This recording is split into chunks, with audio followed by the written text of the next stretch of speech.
Hell's Canyon is a mecca for chukar and chukar hunters, and it's one of the most well-known destinations, but it's also one of the hardest destinations to access. The only way to get there is by a boat. The river trips allow us to access country that nobody else can.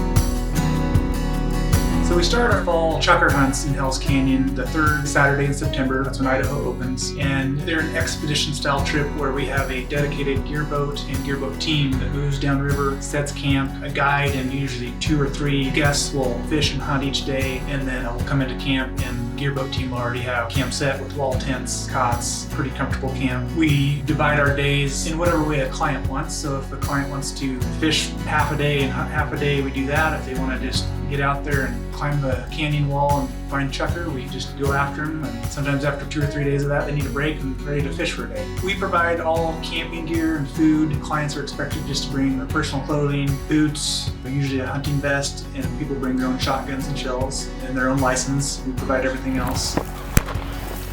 For the Idaho only hunts, we'll start at Hell's Canyon Dam. We float the upper section from Hell's Canyon Dam to Pittsburgh Landing. Once Oregon opens, we like to hunt from Pittsburgh Landing down to Heller Bar. The canyon opens up slightly below Pittsburgh, and there's more diverse range of birds. Good boy. Good boy. Hell's Canyon is ideal chukar habitat. They like some steep country, they like rocks. And Hell's Canyon is the deepest gorge in North America. Some of it's very cliffy, but then you get into gradual slopes that we hunt.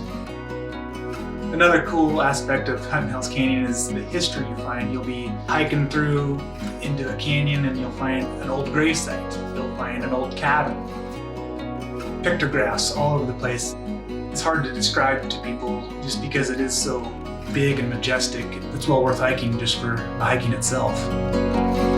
The trips book up fairly early. You want to be planning well in advance. A lot of people book their trips a year out to get their dates they want, but it's certainly appropriate to be thinking 8, 9, 12 months out to plan your trip. People often refer to getting out into nature as disconnecting. I don't feel like it's disconnecting, I actually feel like it's connecting.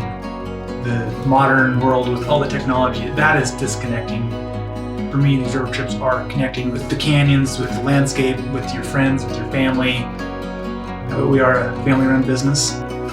My favorite thing to do is take my kids down the river and experience a 3 or 4 or 5 day river trip with them. It becomes a tradition for a lot of families to do these trips with us. As a father, these are the kind of trips that make the memories that I can cherish for a lifetime. We aspire to do the same thing for our clients.